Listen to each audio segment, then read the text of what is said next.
Hi friends, this is Janu. ఈ juice వచ్చేసి కర్బూజా అండి, మస్క్ మిలన్ అంటాం కదా. సో మనకి టేస్టీ కావాలన్నా, నెక్స్ట్ పిల్లలకి హెల్తీ డ్రింక్ కావాలన్నా కూడా ఈ డ్రింక్ అయితే ట్రై చేయండి ఫ్రెండ్స్. మన బాడీ కూల్ అవ్వాలన్నా కూడా వెంటనే కూల్ అవుతుంది. సో ఇలా నేను చూపిస్తున్న విధంగా అన్నీ కూడా పీసెస్ కట్ చేసుకొని, ఈ తొక్కలు ఉంటాయి కదండి, అంటే ఈ సీడ్స్ అవి మన పెరట్లో కానీ వేసుకొని ఉంటే చిన్న చిన్న గ్రోత్ అయితే పెరుగుతాయి. ఈజీగా అయితే వస్తాయి. మనకు 15 డేస్లో గ్రోత్ అనేది తెలుస్తుంది.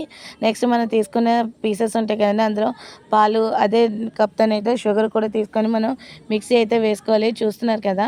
సో మనకి చాలా ఫేవరెట్ డ్రింక్ అయితే రెడీ అయిపోయింది. ఫీల్ ఇట్ హ్యాపీ అండి. నెక్స్ట్ మనకి ఐస్ క్యూబ్స్ కూడా తీసుకుంటే చాలా బాగుంటుంది. నెక్స్ట్ మా పెద్దోడైతే హార్లిక్స్ కలపమంటాడు, మా చిన్నోడికి అయితే బూస్ట్ అండి. ఫ్లేవర్ వైజ్గా కానీ మనకి చాలా బాగుంటుంది. సో మీరు కూడా ట్రై చేయండి ఫ్రెండ్స్. మీకు ఏ ఫ్లేవర్ ఇష్టమో ప్లీజ్ కామెంట్ చేయండి. So please watch my videos and subscribe. Thank you everyone.